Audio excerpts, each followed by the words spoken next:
Shalom, selamat pagi Bapak Ibu Saudara semua yang terkasih dalam Tuhan Yesus Kristus. Shalom. Apa kabar hari ini? Luar biasa. Saya mengundang untuk Bapak Ibu Saudara semua yang untuk duduk di belakang supaya bisa maju ke depan ya, supaya tempat duduk yang di depan bisa terisi terlebih dahulu.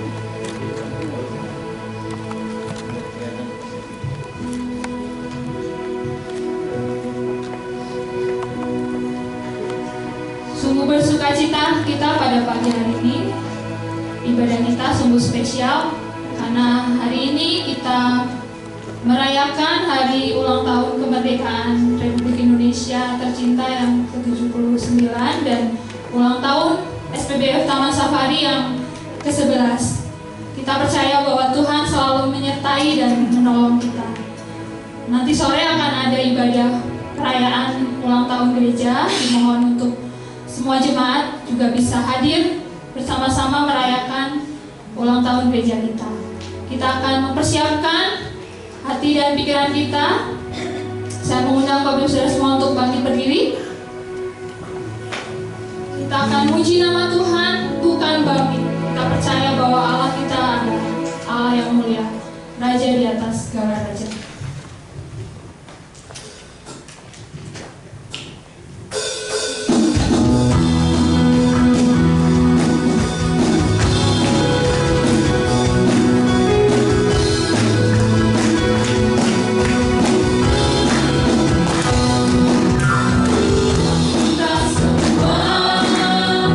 Ku berpilihan,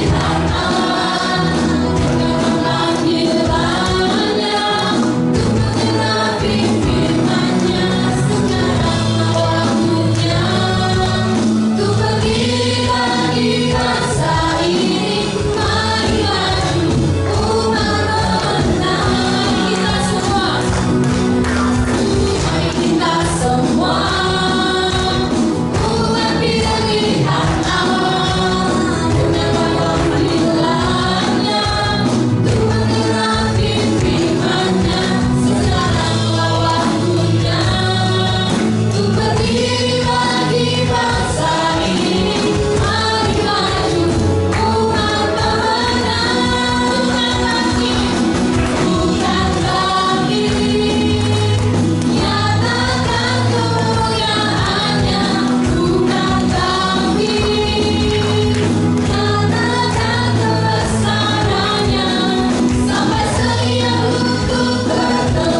mempersiapkan hati dan pikiran kita untuk menyembah Tuhan. Saya memberikan kesempatan untuk bersaat teduh secara pribadi. Panggilan berbakti diambil dari Mazmur pasal 138 ayat yang pertama sampai yang kedua. Dari Daud, aku hendak bersyukur kepadamu. Dengan segenap hatiku, di hadapan para Allah aku akan bermazmur bagimu. Aku hendak sujud ke arah bait-Mu yang kudus dan memuji nama-Mu oleh karena kasih-Mu dan oleh karena kesetiaan-Mu, sebab Kau buat nama-Mu dan janji-Mu melebihi segala sesuatu. Aku hendak bersyukur pada Tuhan. Kita akan mujikan pujian ini. Keadilannya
dan kemurahan yang telah Engkau berikan kepada kami semua Tuhan, sehingga Engkau telah memberikan kami kesehatan, berkat melimpah dan damai sejahtera Tuhan. Pada pagi hari ini Tuhan, kami bersama anak-anak-Mu Tuhan berkumpul tempat ini Tuhan. Kami mau beribadah dan kami memuji nama-Mu Tuhan. Kami serahkan setiap pribadi yang di tempat ini ke dalam tangan kasih kuasa-Mu Tuhan. Biarlah curahan kuasa berkat-Mu akan terus melingkupi kami Tuhan.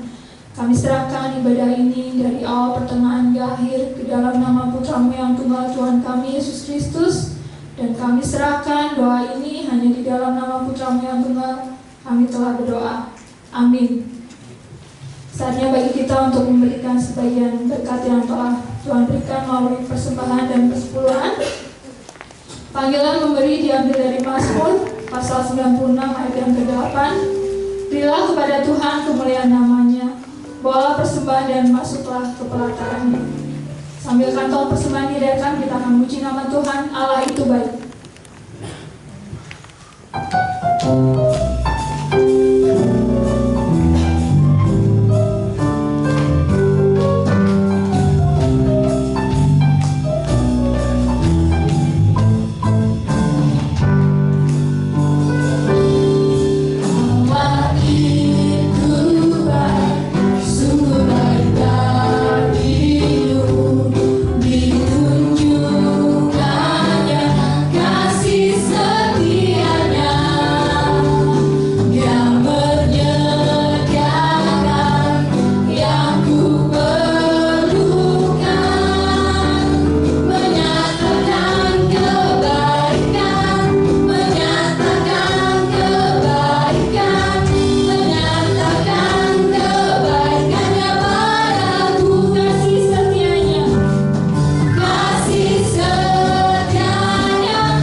Tuhan, kami mengucapkan syukur dan terima kasih atas berkat-Mu yang selama ini diberikan pada kami, Tuhan.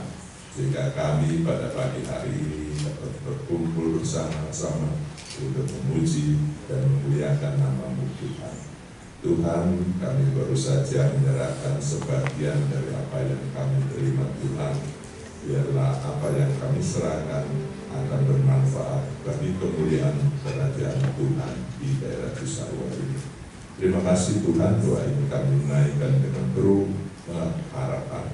Dalam nama Yesus Kristus, Juru Selamat dan Penebus dosa kami. Amin.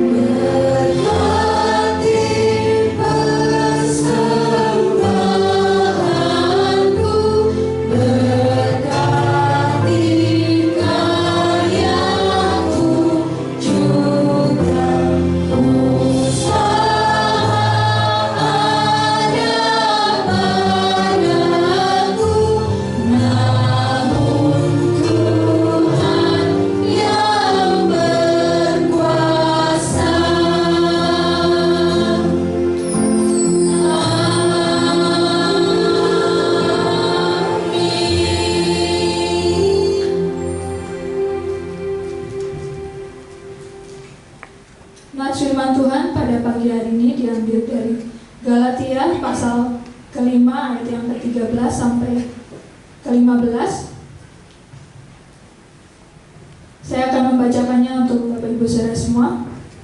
Saudara-saudara, memang kamu telah dipanggil untuk merdeka, tetapi janganlah kamu mempergunakan kemerdekaan itu sebagai kesempatan untuk hidup dalam dosa, melainkan layanilah seorang akan yang lain oleh kasih. Sebab seluruh hukum Taurat tercakup dalam satu firman ini, yaitu, kasihilah sesamamu manusia seperti dirimu sendiri. Tetapi jikalau kamu saling menggigit dan saling menelan, awaslah supaya kamu jangan saling membinasakan.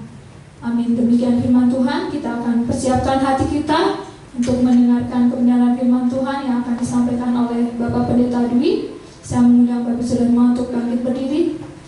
Seperti rusa dari Husna.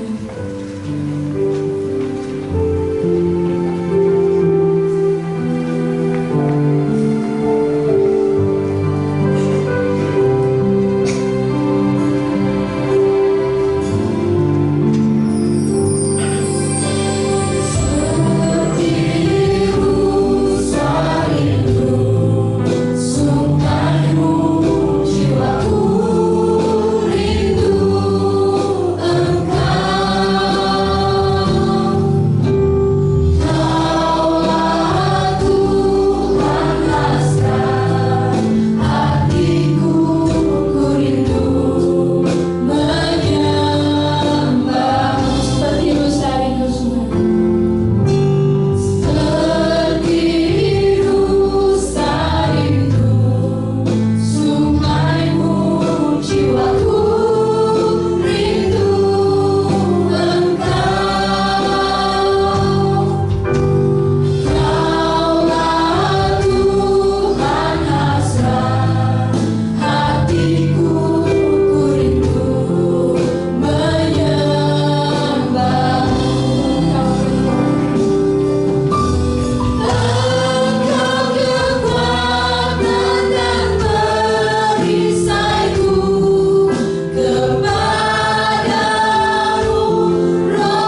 Bapa, itulah keyakinan kami dan hidup kami, bahwa Engkau adalah segalanya bagi kami.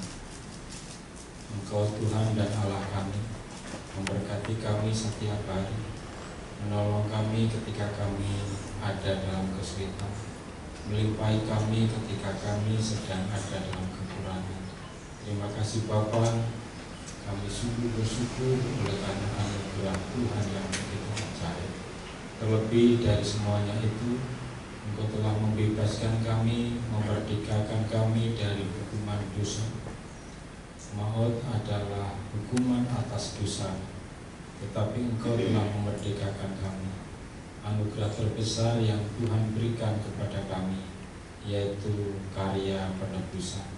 Terima kasih Bapa, terpujilah nama-Mu. Saat ini kami akan bersama-sama belajar sebagian dari firman Tuhan. Sebab itu buka hati dan pikiran kami, agar kami dapat mengerti kebenaran firman Tuhan dan juga menerapkan firman itu di dalam kehidupan kami. Pakai hamba-Mu yang penuh dengan kekurangan untuk menyampaikan kebenaran firman-Mu. Biarlah Allah Roh Kudus yang memimpin, mengatur setiap kata yang keluar dari lidah bibir hamba-Mu. Kata-kata yang keluar itu adalah kata-kata yang Tuhan kehendaki untuk hamba sampaikan kepada kami sekalian. Terima kasih Bapa, terpujilah nama-Mu. Di dalam nama Tuhan Yesus kami berdoa dan mengucap syukur. Amin. Silakan duduk Bapak Ibu dan Saudara. Terima kasih kepada Kantor Ibu Yani, Pak Aditya untuk kesempatan yang diberikan kepada kami berbagi kebenaran firman Tuhan. Kemarin kita telah memperingati kemerdekaan Indonesia yang ke-79. Suatu peristiwa yang sangat luar biasa, sekalipun saya tidak mengerti cerita apa peristiwa itu, tetapi merasakan buah dari kemerdekaan. Ada satu cerita yang menarik ketika itu, yaitu pada saat Jepang dikalahkan oleh sekutu dengan 2 bom di Nagasaki dan Hiroshima. Dalam waktu yang tidak lama, maka para pemuda mendorong Soekarno dan Hatta untuk segera memproklamasikan kemerdekaan Indonesia, dan akhirnya Indonesia merdeka. Tetapi ketika setelah merdeka ternyata masih ada begitu banyak pergumulan, ada tantangan, ada serangan dari Inggris datang, serangan dari Belanda juga datang. Ada banyak cerita yang dapat kita dengar, dan pada akhirnya di tahun 1949 kita bangsa Indonesia sedikit dilegakan dengan adanya kemenangan yang lebih nyata. Itu adalah gambaran dalam kehidupan saya dan saudara sebagai anak Tuhan, bahwa dulu saya dan saudara adalah orang-orang yang dijajah oleh dosa, oleh hukum, dan kita harus melaksanakan hukum itu. Sebab itu Rasul Paulus menasihatkan kepada jemaat di Galatia, karena jemaat di Galatia juga mengalami suatu persoalan. Orang-orang yang sudah percaya kepada Tuhan, yang seharusnya hidup di dalam kemerdekaan, tetapi masih terjerat dengan hidup yang lama, Mereka kadangkala menggunakan kemerdekaan untuk melakukan hal-hal yang tidak baik, menggunakan kemerdekaan untuk melakukan dosa. Oleh sebab itu Rasul Paulus menegur jemaat di Galatia, kamu tidak selayaknya menggunakan kemerdekaan itu untuk melakukan dosa. Jadi dari situ kalau kita lihat tadi kita sudah membaca dari Galatia 5 ayat 13 dan 15, ini adalah gambaran bagi saya dan saudara bagaimana seharusnya umat Tuhan hidup di dalam kemerdekaan. Kalau kita lihat maka yang pertama kita memperhatikan sifat kemerdekaan. Jadi kalau saya dan saudara itu sudah dimerdekakan, maka kita dimerdekakan yang pertama dari hukum Taurat, Bapak Ibu dan Saudara. Hukum Taurat itu suatu ikatan yang harus dilakukan oleh bangsa Israel. Jadi umat Tuhan ketika itu harus ketat melakukan hukum Taurat. Apa saja hukum Taurat itu? Mereka harus menyembelih domba, lembu ketika melakukan dosa. Jadi ketika mereka berdosa, maka mereka akan menyembelih lembu jantan yang masih muda dan belum pernah dipakai. Artinya belum pernah dipakai adalah belum pernah digunakan untuk membajak. Jadi sungguh-sungguh sempurna dan itu disembelih. Setiap kali berdosa, mereka harus melakukan pengorbanan, korban penebusan dosa atau korban salah. Kalau yang kaya, dia akan mempersembahkan kurban lembu atau domba. Kalau yang tidak punya, yang miskin, bisa burung. Jadi dari situ ini suatu gambaran. Dan ketika setiap kali mereka berdosa, maka mereka menyembelih dan dibawa ke imam. Jadi imam itu gemuk-gemuk di dalam perjanjian lama, karena ketika ada orang berdosa, menebus dosa, maka menyembelih lembu. Jadi ya pada akhirnya imam-imam itu gemuk dan ada yang kena kolesterol, seperti anaknya Imam Eli, Hofni dan Pinehas. Jadi ketika orang itu mengorbankan kambing domba, maka Hofni dan Pinehas itu memilih daging yang baik-baik untuk dimakan sendiri. Ini suatu gambaran yang dapat kita perhatikan. Ini tuntutan hukum Taurat. Tuntutan hukum Taurat berikutnya adalah sunat. Semua orang harus disunat. Kalau tidak disunat, maka akan terkena masalah, akan terkena malapetaka. Ini tuntutan. Lebih daripada itu juga orang-orang Israel ketika itu, ketika berdoa sehari harus 3 kali, pagi, siang, dan sore. Pagi, siang, dan sore tidak boleh lupa. Mereka berdoa harus menghadap ke Yerusalem. Di mana itu Yerusalem? Maka mereka akan menghadap. Jadi ini tuntutan-tuntutan yang ada di dalam perjanjian lama, dan itu sangat memberatkan. Seorang imam misalnya, seorang hamba Tuhan tidak boleh memandikan mayat di dalam kitab imamat. Saya sih senang karena dulu saya pernah punya pengalaman seperti ini. Jadi ketika pelayanan di desa, saya masih belum menikah, ada jemaat yang meninggal, dan aturan di desa itu adalah kalau ada orang yang meninggal, maka yang memandikan pemuka agama, mudin. Dan kalau Kristen maka yang pendeta. Dan itulah pertama kali saya disuruh memandikan mayat. Rasanya sangat tidak enak. Jadi mayat itu ditaruh di pelataran, ditutup pakai selendang gitu, maka dimandiin. Saya ditunggu-tunggu, Pak Pendeta ini segera datang, ini mayatnya sudah kepanasan. Saya juga heran, mana ada merasakan kepanasan. Sudah kepanasan pendeta. Saya tidak berani, Bapak Ibu. Terus terang saya tidak berani bagaimana memandikan mayat. Tetapi saya juga tidak salah akal. Saya buka Alkitab. Saya undang ketua perancang dan perancang undang sini ada pendeta. Saya bacakan ayat Alkitab bahwa seorang imam tidak boleh menyentuh mayat dan memandikan mayat. Jadi kalau saya memandikan, saya berdosa. Kalian yang memandikan. Oh gitu ya? Iya, ini ayatnya. Saya tunjukkan ayatnya. Itu contoh-contoh Bapak Ibu. Ya kalau sekarang kan, kalau di kota ya ada jemaat yang meninggal tidak harus pendeta, langsung dari rumah sakit. Tapi kalau di desa itu masih berlaku sampai sekarang. Jadi menderita jadi pendeta di desa itu. Maka saya pindah ke kota. Nah dari sini ini tuntutan hukum Taurat Bapak Ibu. Jadi tuntutan hukum Taurat itu begitu luar biasa. Aturan menikah pun juga diatur. Jadi pernikahan itu diatur sedemikian rupa dan rasanya sangat-sangat ketat. Rasanya sulit untuk bergerak dan saudara. Ini belum lagi ada namanya buku selain kitab Perjanjian Lama. Ada catatan-catatan di kitab-kitab yang lain. Ada satu kitab namanya Kitab Gemara. Di dalam Kitab Gemara itu menjelaskan, hormatilah kedua orang tuamu supaya lanjut usiamu di tanah yang Tuhan janjikan kepada kamu.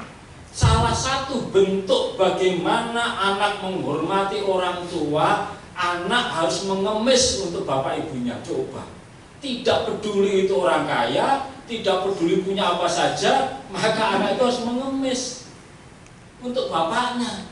Dan nanti bapaknya merasa dihormati ketika mendapat hasil ngemisan anaknya. Coba, ini mengerikan sekali dalam hidup. Menghormati orang tua diwujudkan dengan ini. Jadi bagaimana anak itu merendahkan diri serendah-rendah mungkin, sekalipun dia orang kaya, merendahkan diri serendah-rendah mungkin menjadi pengemis, dan hasilnya ngemis itu nanti sore-sore diberikan kepada bapak ibunya. Inilah bentuk penghormatan dari hukum kelima itu. Jadi begitu sangat ketat. Dan ketika Yesus mati untuk saya dan saudara, kita dimerdekakan dari semuanya itu. Sekarang kita menghormati orang tua tidak harus mengemis. Coba kalau anak-anak disuruh mengemis, barangkali besok anak-anak meninggalkan orang tua semua. Ini dunia sekarang. Tetapi itu tuntutan Perjanjian Lama ketika itu Bapak Ibu dan Saudara. Dan ketika Yesus mati untuk saya dan saudara, kita dimerdekakan dari tuntutan ini. Kita tidak lagi mengorbankan korban. Kita tidak lagi melakukan upacara-upacara yang begitu sangat luar biasa, sangat ketat. Kita dimerdekakan dari semuanya itu. Lebih daripada itu, kita dimerdekakan dari kuasa dosa, dari dosa. Hai maut, di manakah kuasamu? Kuasa maut telah dihancurkan oleh karena Kristus telah mati di atas kayu salib. Sia-sialah iman saya dan saudara apabila Kristus tidak mati. Tetapi karena Kristus telah mati untuk saya dan saudara, maka tidak sia-sialah iman saya dan saudara. Iman kita adalah iman yang benar. Saya dan saudara sudah dimerdekakan oleh Tuhan. Dan kemerdekaan itu juga membebaskan saya dan saudara dari berbagai ikatan, dari berbagai kuasa kegelapan. Saya punya adik di desa. Dia buka warung kecil. Dan ketika buka warung kecil itu, maka dia pensiun dari sekretaris gereja, maka untuk mengisi kegiatan dia buka warung kecil. Tetapi ketika dia buka warung kecil itu ada begitu banyak kejadian yang aneh. Tiba-tiba ada ular masuk di dalam warungnya itu, ular yang besar. Tetapi saya ngomong sama adik saya, jauh hari sebelum saya itu saya sudah merasa nanti, karena sebelum itu pertama ada lintah yang banyak sekali, ratusan lintah ada di warung itu, nempel di etalase diambil. Setelah lintah ulat nempel banyak sekali. Setelah ulat saya berpikir, nanti kalau ada ular itu kamu remukkan kepala sampai akhir, jangan ada tulang yang utuh, remukkan. Betul ada ular yang besar masuk dalam warung. Jadi dari situ saya berpikir, ini pasti ada sesuatu yang tidak beres. ada kuasa-kuasa kegelapan yang memang sengaja dikirimkan, maka saya ngomong sama adik saya, mulai besok kamu berdoa, lakukan peperangan rohani. Di dalam nama Yesus semuanya aku usir. Di dalam nama Yesus segala kuasa kegelapan yang akan mengganggu kami patahkan, oleh sebab darah Yesus begitu berkuasa. Dan dia berdoa. Ketika berdoa dia itu melihat dia cerita mata kepala sendiri, melihat itu ada semacam makhluk besar sekali, penuh dengan bentol-bentol yang sangat mengerikan. Dan saya ngomong, kalau kamu melihat dalam nama Tuhan Yesus, aku patahkan. Dan itu dilakukan, dan pada akhirnya memiliki suatu kemenangan.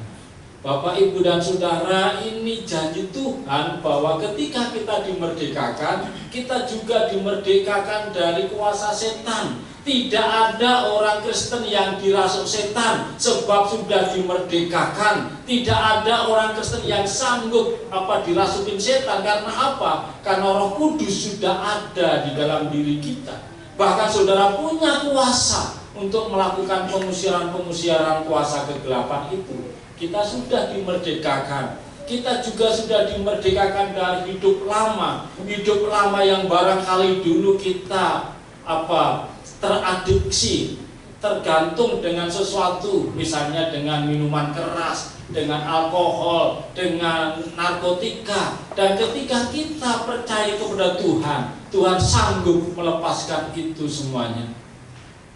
Kemarin sore saya pulang saya diminta untuk menyampaikan firman Tuhan dalam acara lamaran. Baru kali ini lamaran itu ada ibadahnya. Dan saya ikut lamaran ini, kedua mempelai lamaran saya khotbah. Dan ketika saya pulang, maka ada ada ibu muda yang sangat cantik, jalan dipapah pakai tongkat.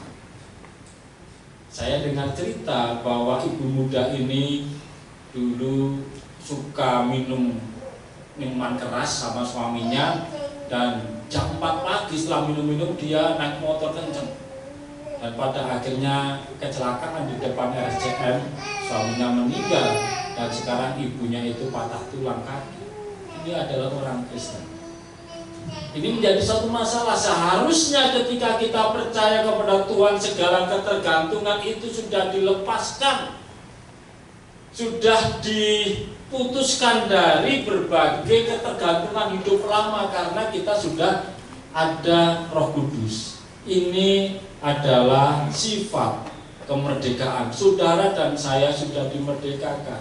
Dan setelah itu, nilai apa yang kita miliki ketika kita dimerdekakan? Apa yang harus saya dan saudara lakukan ketika kita sudah dimerdekakan?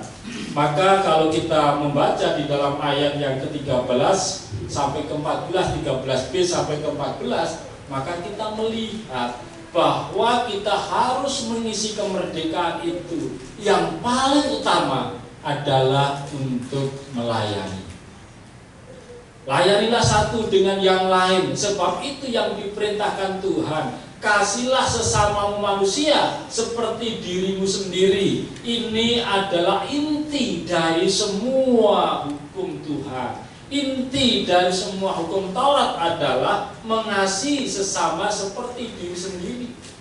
Dari sini maka kita melihat bagaimana saya dan saudara dapat menggunakan kemerdekaan ini dengan sungguh-sungguh, dengan bertanggung jawab. Kita tidak menggunakan kemerdekaan dengan melakukan hal-hal yang menyimpang dari Tuhan.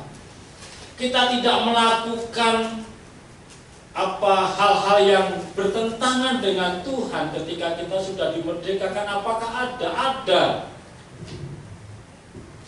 Dulu saya sempat diutus oleh Yayasan Baptis Indonesia ke Korea untuk mendatangi suatu gereja besar. Dan ketika pulang, maka dari BPN itu mengirim, nanti bisa tanya Pak Ahosun, misionaris Korea itu datang. Ini kamu datang ke gereja yang sesat. Dan di GBI langsung adakan seminar saya diminta menjadi suatu narasumber untuk seminar itu karena saya sudah melihat ibadahnya itu. Ini sesat. Kenapa sesat?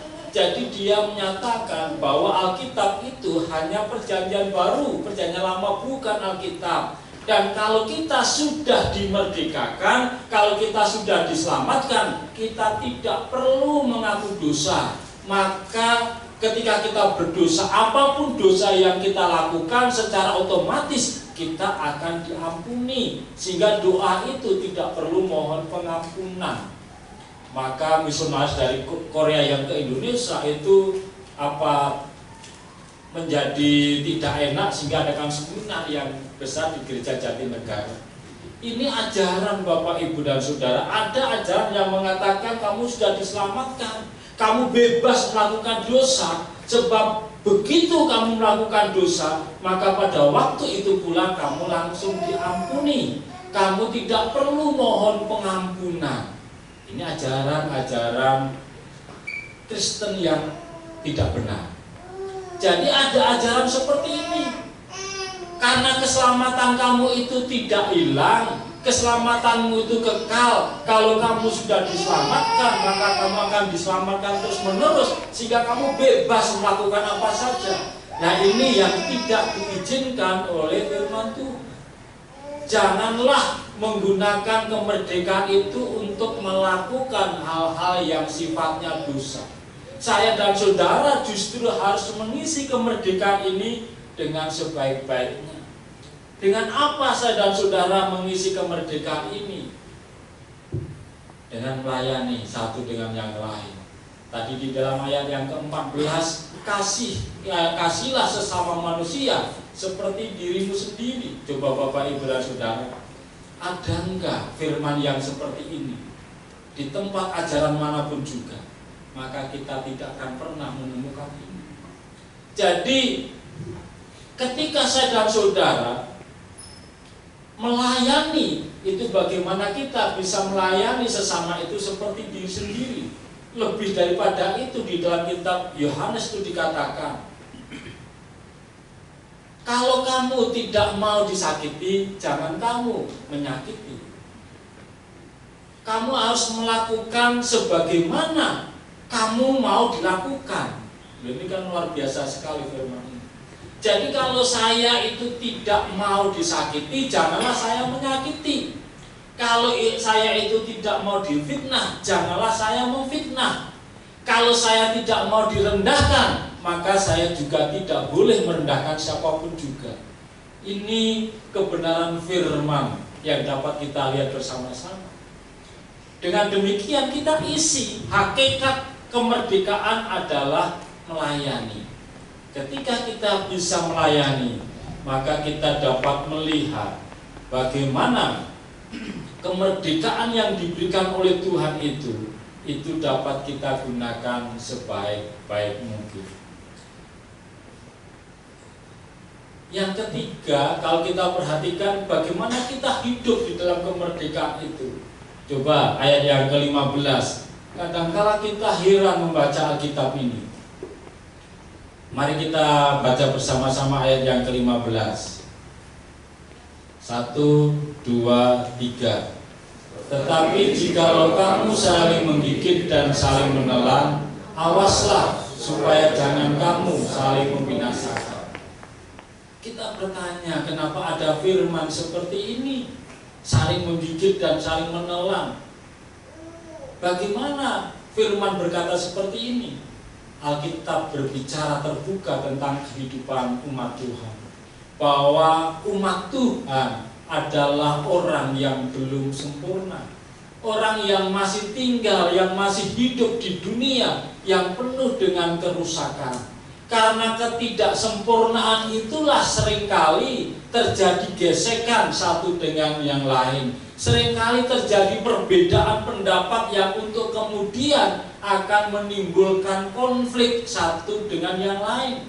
Maka firman Tuhan berkata kepada saya dan saudara, ketika kita saling menggigit karena perbedaan pendapat, kita saling menelan, jangan sampai membinasakan. Saya orang yang belum sempurna. Barangkali banyak orang yang terkecewakan oleh apa yang saya lakukan, sekalipun saya pendeta. Barangkali ada ucapan-ucapan yang menyakitkan hati orang. Kemarin kami ikut suatu ibadah suatu hari Jumat itu ada namanya di tempat saya mengajar sekarang itu ada namanya fellowship persekutuan. Dan ketika ibadah, maka ada doa syafaat. Doa syafaat itu panjangnya lebih daripada khotbah. Ini doa syafaat. Jadi khotbahnya 30 menit, doa syafaatnya lebih dari 30 menit. Maka sesama orang ngomong, ini doa yang menimbulkan dosa. Karena doa pada akhirnya nggak berdoa semua buka mata, jawil-jawilan seperti ini. Nah, Bapak Ibu, ini gambaran kita. Kita masih belum sempurna. Kadangkala tutur kata kita, ucapan-ucapan saudara-saudara, perilaku kita itu menyakitkan orang lain. Dan ketika itu, maka hati-hati. Kalau sampai itu terjadi, janganlah membinasakan. Arti membinasakan adalah bukan artinya kita membunuh dengan fisik, tidak. Tetapi bagaimana apa yang kita lakukan dan telah menimbulkan kedukaan bagi orang itu tidak menimbulkan kepedihan yang lebih dalam. Coba kemarin ada cerita yang begitu banyak mengerikan, bagaimana orang Kristen itu melakukan hal-hal yang tidak baik dan itu kemudian timbul masalah. Ada pendeta yang mau dibawa ke pengadilan. Bapak Ibu kan dengar kabar itu. Pendeta mau dibawa ke pengadilan karena mengambil persepuluhan. Jadi persepuluhannya itu besar, memang di gereja itu memang ada aturan. Jadi setiap gereja itu punya aturan. Di gereja itu ada pembagian. Pendeta tidak digaji jemaat, tetapi pendeta mendapat persepuluhan jemaat. Jadi semua persepuluhan masuk ke pendeta. Ada gereja seperti itu. Tetapi kalau gereja baptis tidak. Gereja baptis mengikuti apa yang dikatakan firman Tuhan.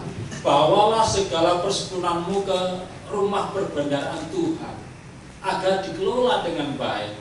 Tetapi ada pendeta seperti ini. Sehingga untuk kemudian saya cerita, karena ini sudah beredar panjang lebar di YouTube dan barangkali saudara sudah mendengar hal itu. Dan mau dibawa ke pengadilan karena ini. Tetapi juga tidak bisa bagaimana dibawa ke pengadilan, ada ART gereja. Tetapi hal itu telah menimbulkan karena orang melihat mana ada pendeta naiknya limosin. Itu kan sulit.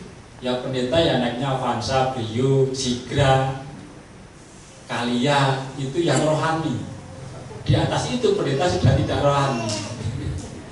Jadi dari situ Bapak Ibu dan Saudara, jadi ketika terjadi itu jangan saling membinasakan. Boleh protes, jemaat itu boleh protes kepada pendetanya. Kenapa persepuluhan masuk pendeta? Dirapatkan bersama, mari kita ubah. Jadi semua persepuluhan masuk ke gereja boleh, tidak harus dibawa ke pengadilan yang untuk kemudian pendeta itu tercemarkan nama baiknya. Pendeta itu menjadi tidak dihormati oleh jemaat, hanya oleh seorang pengacara yang merasa kecewa melihat apa yang dilakukan hamba Tuhan itu. Dari sini Bapak Ibu dan Saudara, ketika barangkali kita terlibat tanpa sadar kita menyakiti hati orang lain, melukai hati orang lain, jangan sempat kita membinasakan karirnya, membinasakan masa depannya, membinasakan penghasilannya. Itu kita harus hati-hati. Ketika saya melakukan hal seperti ini, nanti bagaimana? Apakah yang saya lakukan itu nanti akan menyulitkan rumah tangga dia, anaknya menjadi tidak sekolah, pendapatannya menjadi tidak ada lagi, sehingga menimbulkan pergumulan yang sangat sulit bagi keluarga ini. Jadi dari situ Bapak Ibu dan Saudara, maka yang kita lakukan, minta tolong slide berikutnya. Ketika ada itu, maka akan sangat baik ketika perbedaan atau konflik itu dikelola. Maka di situ ada kata awaslah. Jadi kata awaslah itu kita melihat di dalam diri saya dan saudara, ketika ada masalah, ketika ada konflik, bagaimana konflik itu kita kelola agar konflik perselisihan itu tidak menimbulkan akibat yang jauh lebih berat, yang jauh lebih sulit. Dan konflik itu perlu dikelola. Suami istri itu juga pasti ada konflik. Ketika konflik itu dikelola, maka konflik itu akan indah, Bapak Ibu. Orang yang paling dekat dengan suami itu adalah istri. Orang yang paling dekat dengan istri adalah suami. Sepanjang hari, tiap menit, tiap detik kita melihat pasangan kita. Tetapi ketahuilah, barangkali orang yang paling bikin jengkel adalah suami atau istri kita. Setiap hari lihat itu saja. Tetapi yang 24 jam bikin jengkel itu adalah orang yang 24 jam siap menolong saya dan saudara ketika barangkali kita punya masalah. Persoalan akan datang dari teman yang dekat dengan saya dan saudara.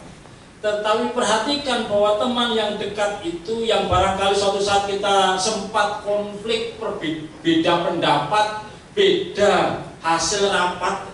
Kita mau ada acara besar rapat, yang satu usul makanannya gulai, yang satu usul makanannya tempe, maka ramai sekali dan untuk kemudian bisa konflik. Ketika konflik itu dikelola, maka konflik itu akan menghasilkan hasil yang jauh lebih baik. Hubungan akan semakin akrab, hubungan akan semakin harmonis oleh karena konflik itu dikelola. Ketika kamu saling menggigit, kamu saling menelan, awaslah. Jadi kata awaslah itu sebenarnya lihat. Kamu kalau terjadi itu jangan sampai, kamu harus perhatikan, jaga hati-hati, awas. Awas itu jaga dengan hati-hati, jangan sampai nanti membinasakan orang itu. Itu yang dimaksud oleh kebenaran firman Tuhan. Coba berikutnya, slide berikutnya. Jadi ketika konflik itu diselesaikan, maka kita akan menemukan kebahagiaan. Slide yang terakhir berikutnya lagi. Bapak, Ibu, dan Saudara, ini adalah inti pelayanan Kristen. Bahwa inti dari pelayanan Kristen adalah melayani. Tuhan Yesus telah mengajar saya dan saudara melayani, yaitu dengan membasuh kaki.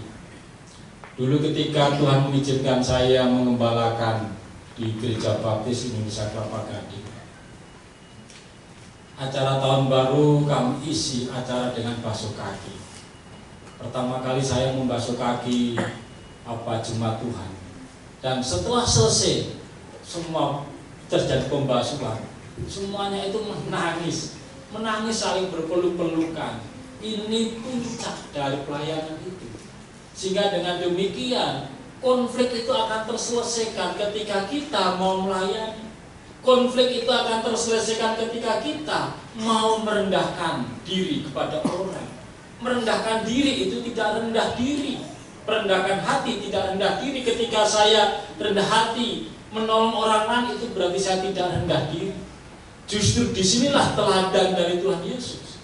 Bagaimana Tuhan Allah dan Allah yang luar biasa mau melakukan pencucian pembasuhan kaki itu. Ini teladan hidup kekristenan. Jadi bagaimana saya dan saudara dapat mengisi kemerdekaan, yaitu dengan melayani satu dengan yang lain. Inti dari kemerdekaan Kristen, bagaimana saya dan saudara dapat mengisi kemerdekaan dengan sebaiknya, melayani seorang demi yang lain. Amin. Kita berdoa. Bapak, terima kasih untuk pagi hari ini. Kami mengucap syukur karena kami telah belajar dari kemerdekaan Kristen. Kami melihat sifat kemerdekaan.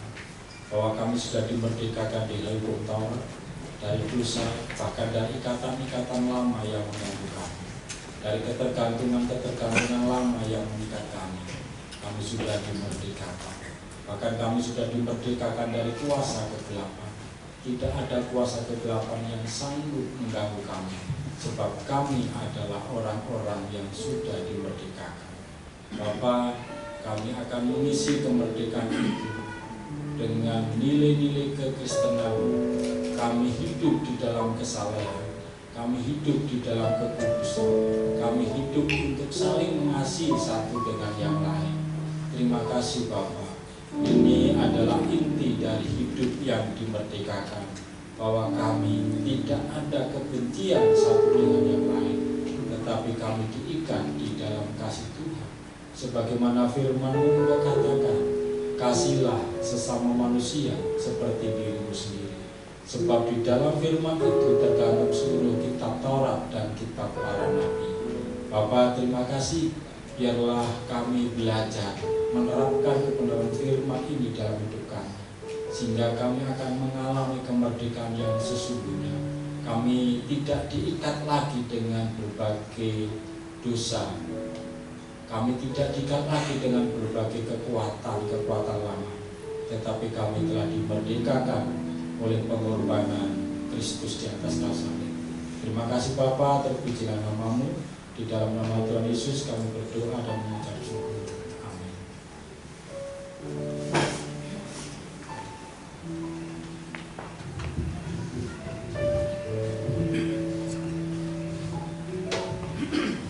Sungguh luar biasa sekali firman Tuhan pagi hari ini, di mana mengajarkan bahwa hidup merdeka melalui Tuhan Yesus Kristus. Kita akan meresponi firman Tuhan pada pagi hari ini. Saya mengundang Bapak Ibu Saudara semua untuk bangkit berdiri. Kita akan memuji nama Tuhan, didoakan.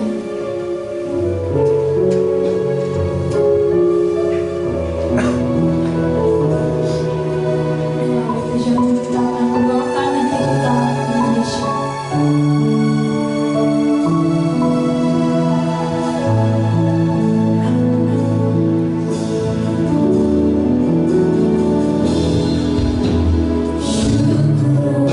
Setiap rencanamu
kami telah ditebus oleh Engkau Tuhan.